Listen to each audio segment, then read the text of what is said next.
thank you everyone for being with us, and we appreciate you being here.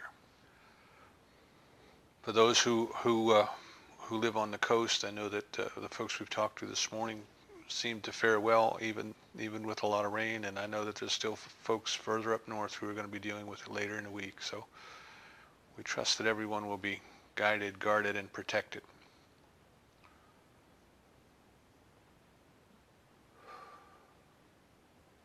I invite everyone to come together today in the feeling of the opening treatment, which is that which we are seeking, which is by however we define it, it is God. That which we are seeking is seeking us. Meister Eckhart, who I wish I had the opportunity to have met. He lived around 1300 in Germany. He was a monk, and he seemed to be very loving, very playful, very mystical person. And he said that God is like a child who plays hide and seek and then clears its throat, excuse me, so you might find it. Clears its throat so you might find it. You know, I'm sure everybody's had the experience of playing hide and seek with a little child, and they're right there, you know, someplace obvious, not hid very well, you know.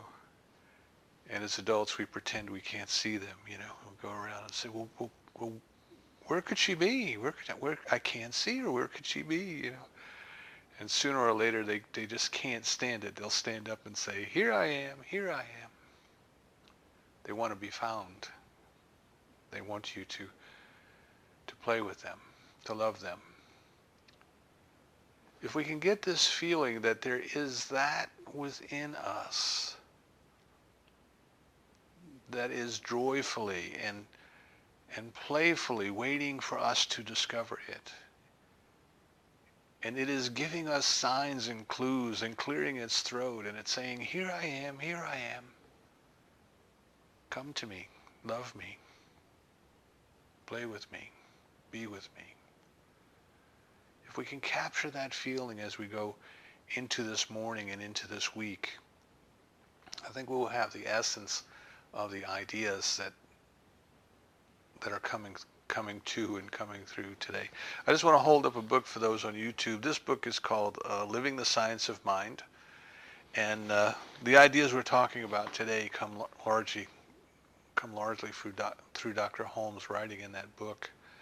And this book is the only explanation or exposition, however you want to put it, of the Science of Mind textbook that Dr. Holmes ever wrote. The articles that are in here, the little essays that come in here, come from the first year Science of Mind class, which when Dr. Holmes first made it, it was a home study course. And the students would get an assignment, and they would read several different essays on some aspect of the lesson. They would be given some corresponding readings in the Science of Mind textbook and other books, a lot of Thomas Troward's Bible Mystery, Bible Meaning, some of Emerson's. And then Dr. Holmes himself would occasionally write a little essay to explain the essence of what the lesson was about. And there's just a world of knowledge in there. I've read every article in there several times, maybe 10 or 20 times in my lifetime, and every time I pick them up, I get something new. So I just want to pass that on. It's available in bookstores. You might even be able to get a Kindle version of it. But it's Living the Science of Mind by Ernest Holmes. Have you ever gone looking for something all over the place and then discovered that you had it with you?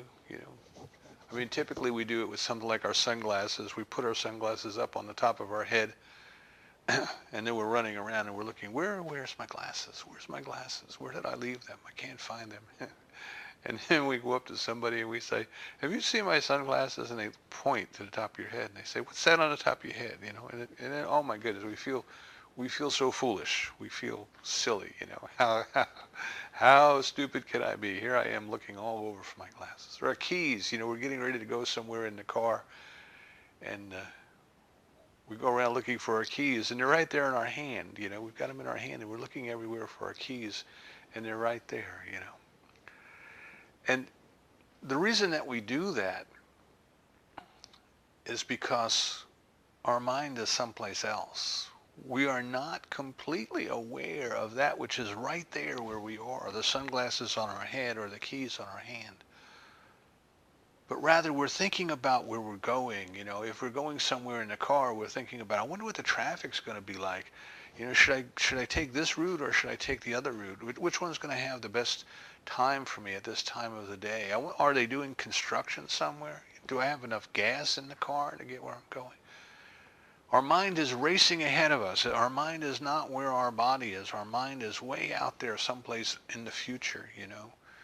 Maybe it even kind of backtracks and goes back into the past, and you think about, well, the last time I went that way, you know, and our mind is here, there, and everywhere, but it's not where we are. It's not where we physically are.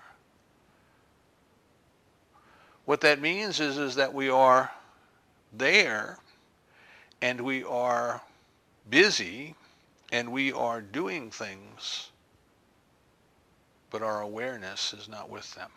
Our conscious awareness is not with them. Right? Our subconscious, or if you want to call it subliminal, below the level of consciousness. Something within us moved the sunglasses up to the top of our head. Something within us already picked up the keys and put them in our hand, but we didn't remember doing that. We weren't consciously aware of that.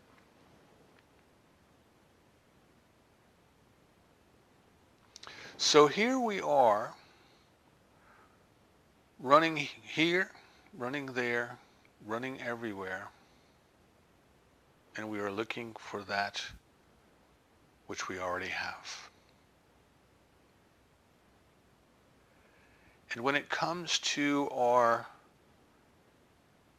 desire to know God, it is very much the same. We run from this book to that book to another book. We go from one lecture to another lecture, from one church to another church, to a workshop, to a seminar, to a weekend retreat. We go here, we go there, we go everywhere.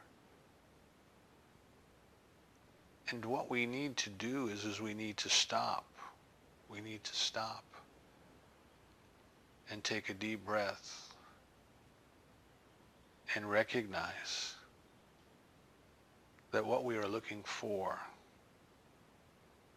we already have. We had it all the time.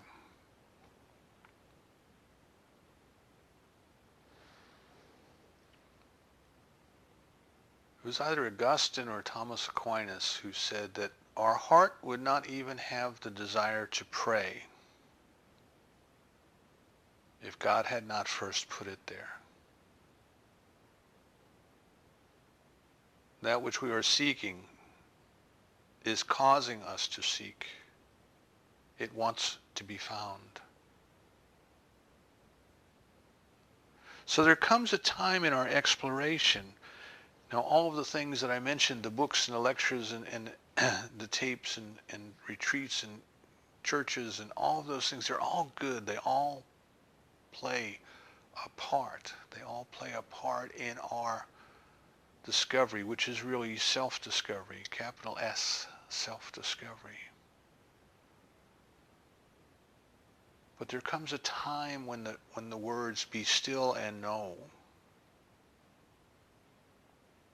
take on a deeper meaning for us. Be still and know. Be still and know. Now, Dr. Holmes tells us that most people are interested in God, and we'll talk about what they mean by that in a minute. Most people are interested in God, but they're not so much interested in religion. And you'll hear that a lot today. You hear a lot of people saying, I am spiritual but not religious. Didn't hear that so much when I was a kid growing up, but when I was a kid growing up, the town we lived in was predominantly one denomination, and nobody would dare admit that they were spiritual but not religious.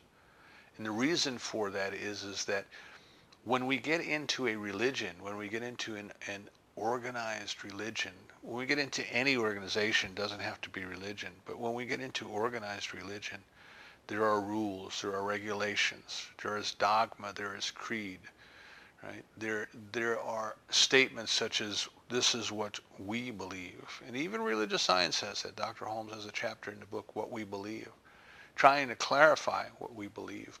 But it also becomes kind of a litmus test. If you grew up in a church, a Christian church, where you recited the Apostles' Creed, the Apostles' Creed was put together as a litmus test. During that time in the growth of the church, there were people who were what I would call today Gnostics. Their interest was not so much in the rules and the regulations and the dogma and the creed as much as, do I know God? What do I know? Do I experience God? Kind of going from the Gnostic to the mystical, which is where we are in our teaching. And they were a terrible threat to the Orthodox people, to the fundamentalist people, the ones who had the rules and the regulations, and you had to do things exactly a certain way, and you had to recite your prayers exactly a certain way, because this is the way we were taught. In tradition, we would call them traditionalists in terms of their orientation. There's certain people, again, no matter what you do, they're going to want to do it the traditional way, whether it be cook a Christmas dinner or color in a coloring book. I love speaking to children. You give the little ones a coloring book and a box of crayons, and they start going to town. And then somebody comes along and says, no, you're not doing it right. You need to stay within the lines, and you need to use a certain color here for the clothes. You need to use a different color here for the horse. No, we don't have pink horses. Horses need to be brown or black. Get all these traditional ways of rules and regulations of doing something because that's the way that they've always done it. And then the Gnostic kind of view, which is, well, that's good and fine, and it got me to this point, but maybe there's another way. Maybe there's a different way. And the Apostles' Creed emerged at about that time in the growth of the Christian church. And it was put together as a litmus test. It says, I believe in God, the Father Almighty, if you remember it. And the idea was, what they thought was that all of the people standing in the room saying, I believe in God, the Father Almighty, they meant the same thing. They thought they meant the same thing. And if you were a Gnostic, you couldn't say that because, you had different views. But of course, a Gnostic can stand there and say, I believe in God, the Father Almighty, and I believe in God, the universal spirit, and to the Gnostic, it's all the same. So this idea that everybody's idea of God is the same as my idea of God is kind of a limiting idea. But nevertheless, that's what the idea was. That's what the idea behind the Apostles' Creed was. So first thing that we have to kind of consider is it the presence of God? Is it the experience of God, however we define it? Is that what's important to us? Or is it a certain creed, a certain dogma, a certain set of rules and regulations, a certain way of dressing, and a certain way of eating, and a certain way of speaking, and all of those things? Nothing wrong with anything that I'm saying. I'm not suggesting that there is. But at some point we have to decide, what is the purpose of all this? What is it that I am really trying to do? What is the purpose of the religious life or the religious experience? And is there a difference between the religious life and a spiritual life? Is there a difference between rules and regulations and dogma and creed and the experience of God, or are they all the same? And I think that if we step back and look at it, we can say, well, the purpose of religions, the reason that they're put together that way is that ultimately they were to lead to the experience of God. But like any other human endeavor, sometimes what happens is people get caught up in the rules and regulations and the organization, and in keeping things the way they were, the tradition, keeping things as they always have been, becomes more important than perhaps the mission of the organization, the reason for it being, or what it was trying to accomplish.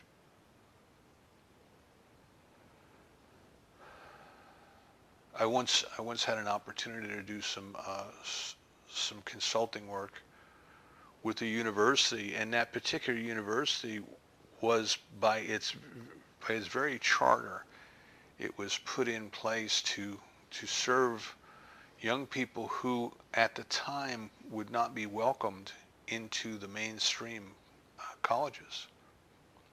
So these universities were set up to be of service to these young people, to make sure that they could get a college education, even though they couldn't get accepted into other organizations. And they called us in to help consult because because their enrollment was going down. They weren't filling their classes anymore. And they thought that there must be something wrong with what they were doing and the way that they were doing it. And as it turned out, there was nothing wrong with what they were doing and the way they were doing it. What had happened is that society had changed, and the young students who previously could not get accepted into mainstream universities were now being welcomed, now being accepted. And the folks that I was working with were so attached to the idea, that things had to stay the way that they were, that they needed to fill their classes. It was hard for them to accept that perhaps their mission had been fulfilled in a different way, that these young people were in fact getting good educations, but just not at their university. So that becomes kind of an obstacle, I guess, along the way. Is we build organizations, we build structures, we build churches, we build all of these things, and at some point, the amount of effort that it takes to keep the old traditional way going when the world around us is changing becomes overwhelming.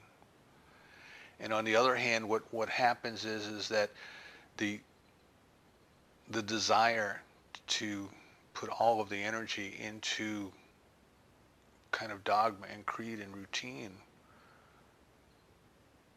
seems kind of pointed in the wrong direction when our goal, really, if you want to call it a goal, but our goal is to experience the presence of God.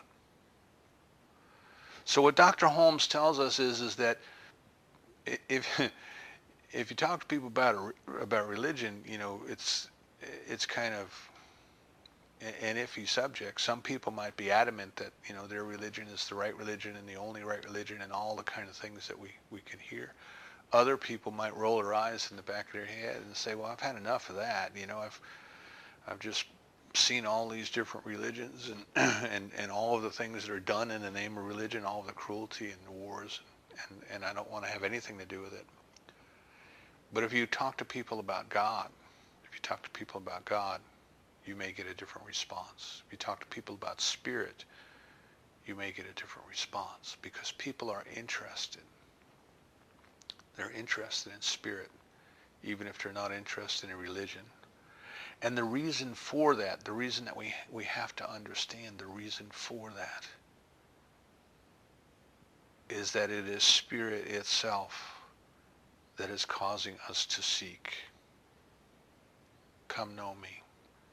Come play with me. Come love me. Come be with me. Just as a small child playing hide and seek, saying, here I am, here I am. The presence of the divine is there. It is pulling us forward. So when we get into this discussion, of God, what does the word God even mean? And this idea that if we all read the same piece of paper that says I believe in God, that we're all saying the same thing, at some point we have to realize that's not true. That is not true. Because this word God and the meaning behind this word God is individual. It is individual to each and every person. So here you kind of get into the debate. Every once in a while, I would find someone who was not familiar with science of mind, religious science, and he would say, "Well, do you believe in a personal God or an impersonal God?" I would say, "Yes, yes." And they'd say, "No, no. Do you believe in a personal God or an impersonal God?" And I'd say, "Yes." They'd say, "Well, God can't be both." I'd say, "Why not? Why can't God be both?" And then I know I've told you this, Lori and I met in a Hindu philosopher, and he said, "Well, if God's going to be everything, God can be neither." So God can be personal, impersonal, both personal and impersonal, and neither personal nor impersonal. And the reason for that is that which is one, that which is unity, that which is perfect power, that which is perfect knowledge, that which is everywhere present, is personal as us and personal to us and impersonal as law, but personalized where the law becomes activity in our lives, in our consciousness, in its creation.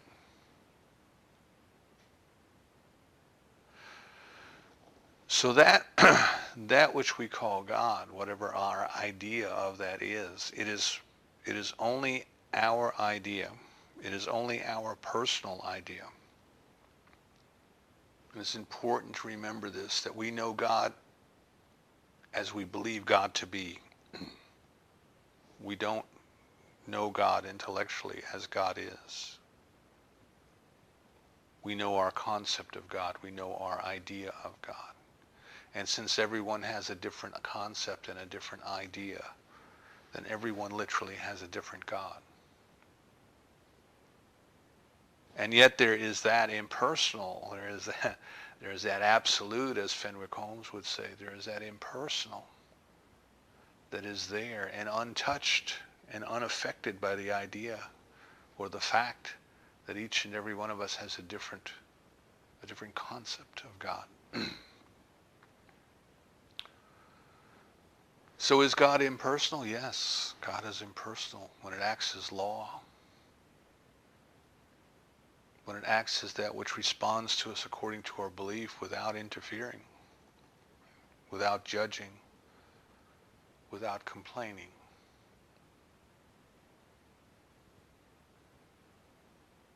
The example Dr. Holmes gives us is the stove in our home. The electricity will cook our food or it will burn our hand, depending upon the use we make of the law of electricity. It is impersonal. The law of mind that responds to us according to our belief, to consciousness, is also impersonal.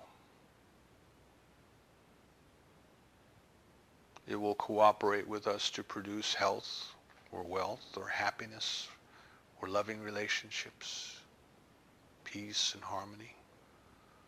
Or it will work with us to create disharmony, if that's what we believe. So it is impersonal in that it will give us whatever it is that we provide the mental equivalent for. And it is personal because we have the personal experience in our lives. And then it can be neither personal nor impersonal if we pay it no mind, if we pay it no attention, if we don't believe it to be there. To us, it is not there. It is like walking around with our sunglasses on the top of our head. They're not there as far as we're concerned. So what this comes back to is we have to realize that the only place that we will ever know God is within our own consciousness. That's the only place that we know anything. Right? Our eyes see something and it comes into our consciousness, and at first we see it, and as the Buddhists might tell us, it's just perception. It's just there, and it's just nothing. It's just there. Perhaps it's nothing's not the right word. Perhaps it's everything, but it's just there. It's undifferentiated perception, just awareness. It's there, and then immediately what happens is our mind starts to play with it. Our ego and our intellect starts to play with it. Oh, we look at that and we say, oh, well, that's a tree. And suddenly we've labeled it. Suddenly we've put a label on it. And because we've put a label on it, we convince ourselves that we know everything there is to know about it. Right? We've put a label on it, we've put it in a little pigeonhole, and we've put it in there with all of the other trees that we have ever known. And maybe we had a bad experience with a tree when we were young. Maybe a tree fell down and fell on something in our yard, and now we don't like trees. You know, we're kind of afraid of them. We're nervous. You know, maybe we had delightful experience with trees as children. We had a tire swing hanging on a tree, or we had a rope swing over the swimming hole down at the river, and we could swing out. But suddenly, what's going on in our mind has nothing to do with what we just saw. It has nothing to do with what we perceived. Now what's happening is it is all a creation of our mind. Our mind is running wild again. We've got the car keys in our hand, but our mind is already at the destination. It is going everywhere. We hear this word God, and suddenly our mind starts to do the same thing. God. We remember everything that we were told as children about God. We might remember everything that we've ever heard a minister say on Sunday about God. We remember all the different things that we've read in books. Maybe the things that our parents and our grandparents told us. And suddenly, everything that's taking place is taking place in our consciousness, in our minds. The only place that we can know anything is within. We cannot know it without. What I know about the tree is not out there in the tree.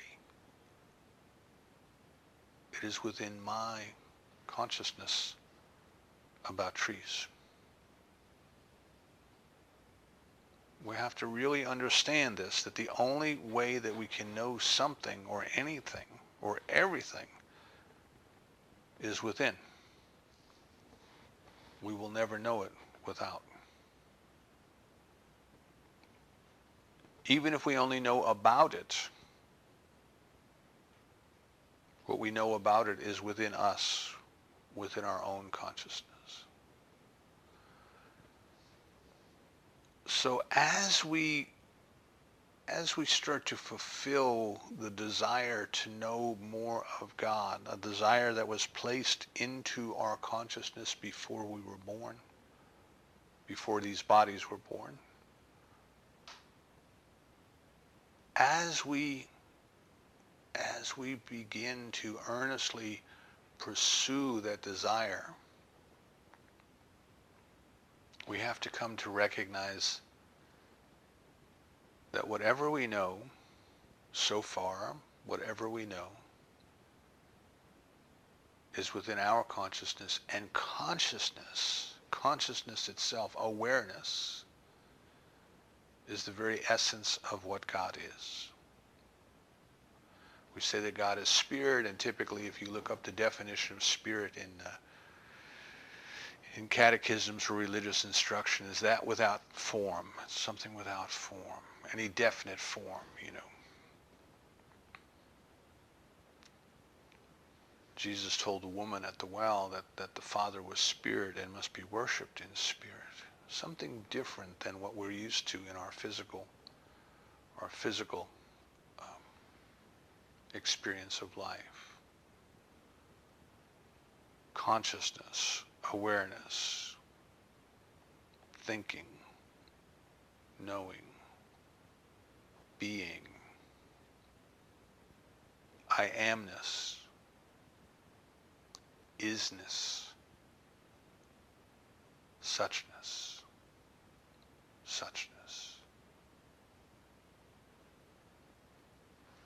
So this thing that we call God is pure consciousness, pure awareness. It knows, and it knows that it knows. And that's about as much as the intellect can tell us.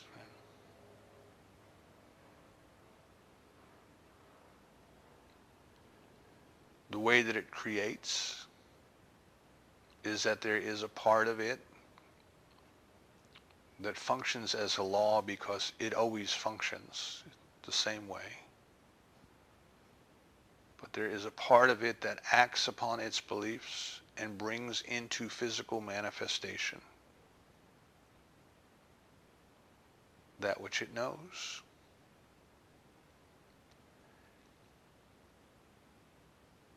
And since it cannot doubt,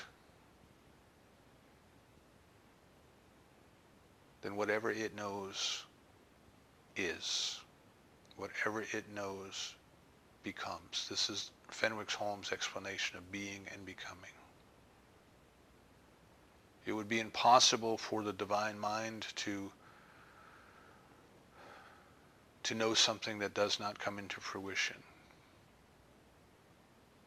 It would be impossible for the divine mind to, like, say, have a dream, like you and I have a dream,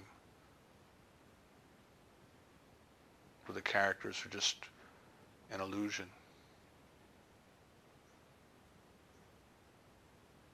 So it knows that it knows, and its thought is creative. And everything that has been created, it has created out of itself. And we desire to know it. So if it is pure consciousness,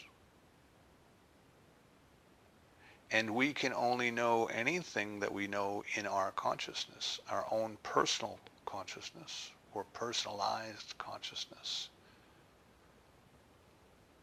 then the only way we're ever going to know God is to go within. In our own mind, in our own consciousness, in our own knowing, in our own experience. We'll stop looking out there. It would take time to be in here. To be at home with the beloved, as Dr. Holmes tells us. He tells us that there comes a time in our development where the only one who can teach us is the teacher within. And the only thing that we desire to get is more awareness of God, to be at home with the beloved. He tells us with all of our getting, we must get God. So now we start to come to this wonderment, if you will, this awe, and say, well, wait a second.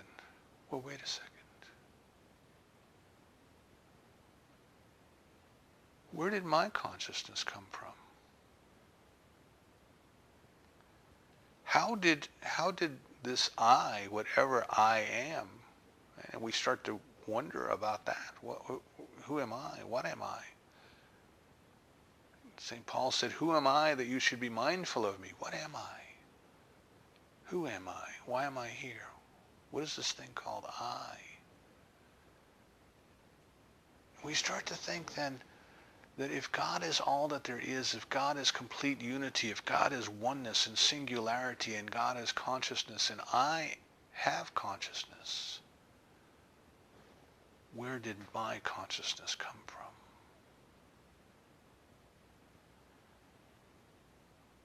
Is my consciousness a chemical accident of the universe, as materialism would have it? You know, somehow the different chemicals and minerals and things of the primordial earth got together and started to form themselves into single-celled animals and multi-celled animals, and some of those cells began to specialize into different organs, and some created a brain, and then the brain created consciousness. Is that how it came about? Or is this thing I call my consciousness some part of the consciousness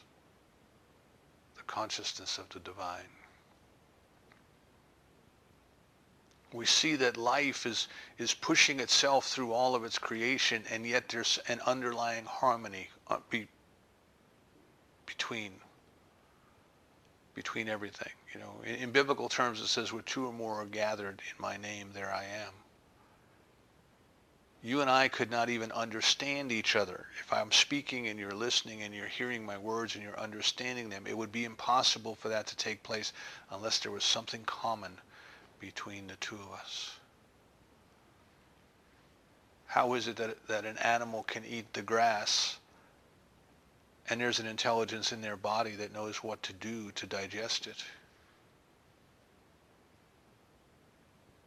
And then that same animal can turn the grass into milk. And there's an intelligence in their young's body that knows how to digest it. There's an intelligence in our body that knows how to digest it. Must there not be something common between the grass and the animal and the milk in our bodies? There is a unity in all of life. There's a singularity. There is a oneness. So we start to recognize then that which we have been looking for, number one, we had it all the time. Because we are not separate from it. We are not different than it. We are not apart from it. But it is expressing itself as us. The impersonal becomes personal as us and through us. And we of our own self do nothing. And the consciousness that I use to think is some part of its consciousness, making itself available to part of itself that it knows as me. You see, this is where we enter the mystical. Now we enter it first through a gnosis, through a Gnostic knowing. So we know first from reading and listening and studying, and then we start to know from the inner knower, from being taught within, from our intuition. Right? We come to that point, as I said in the last couple of weeks, we come to that point where here ends the intellect, and the intellect goes no further. But spiritual discernment takes us the rest of the way. So we recognize then that the consciousness that we are looking with is the consciousness that we are looking for. And rather than looking out there, we try to go in and we try to be still and we try to know and we try to say, what is this thing called consciousness? The very consciousness that I think that I am is the consciousness of the divine expressing through me. What I have been looking for, I have been looking with.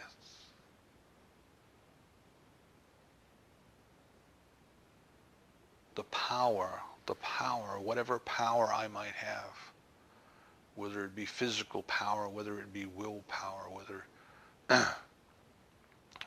it be determination, those sorts of things.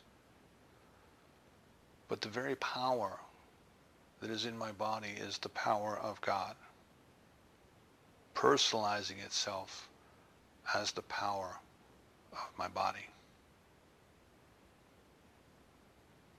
The energy that beats my heart, that which moves my lungs in and out to to accept the air that it has already provided and to return back to the trees the air that they need. That power is the very power of God.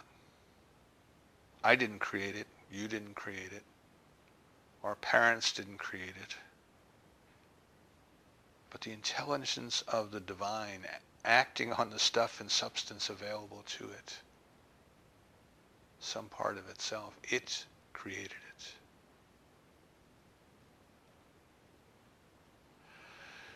This awareness then, what we're doing is we're bringing our consciousness into our being. We're being in the moment. So we didn't know we had our sunglasses on the top of our head because we weren't in the moment with our sunglasses. We didn't realize that we had our car keys in our very hand because we weren't in the moment. Our mind, our intellect was someplace else. But now what we're doing is we're being still and we're knowing. This is the importance of meditation, being able to keep ourselves focused on that within while all of these distractions go on around us. But now we bring ourselves within and we start to contemplate. What is the health of my body? But it is the very activity of the presence of God within me expressing itself through me. What guides my appetite? What stimulates my desire for activity? What is it that controls all of my affairs, my business affairs, my relationships with all people? What is that? It is the very presence of God. What is the peace in my life? It is the harmony and the activity of God. As we start to move into this phase of the exploration of our spiritual nature, then our desire is to be alone, to be at home, to be mindful, to bring our conscious awareness to the magnificence that is right here. And then to move beyond the intellectual experience to the actual intuitive, discerning, knowing, feeling,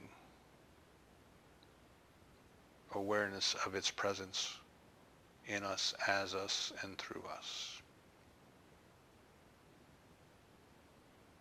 We throw off the idea of our mortal life,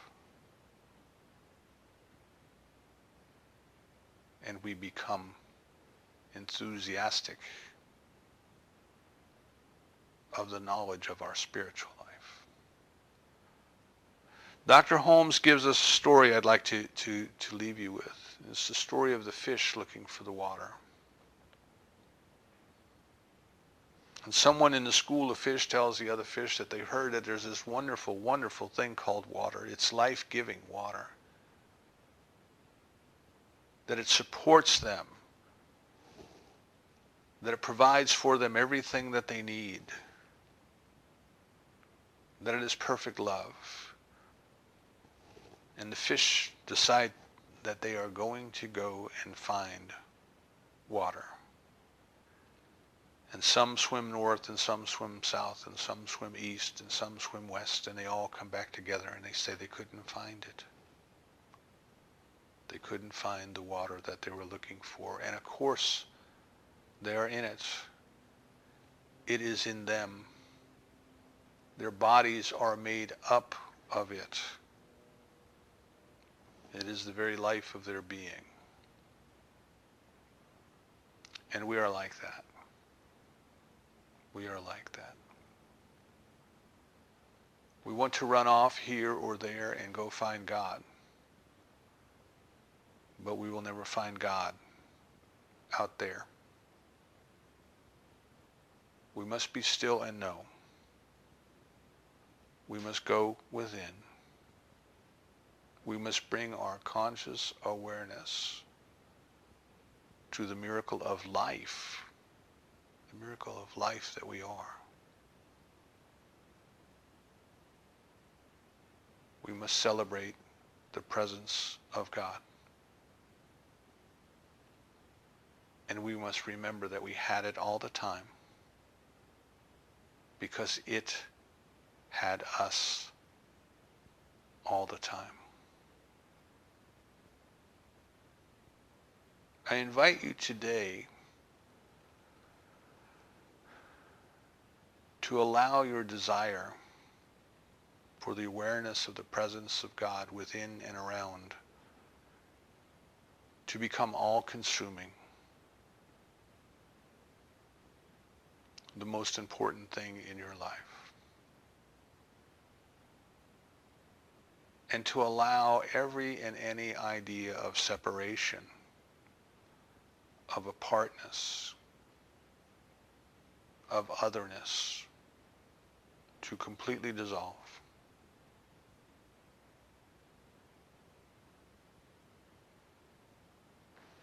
Those things come from the dream. And today we awaken. We awaken from the dream. The love and the presence and the activity and the peace and the joy of God are nearer than your hands and feet, closer than your breath. And you must go within to find them. Now is the time. And so it is.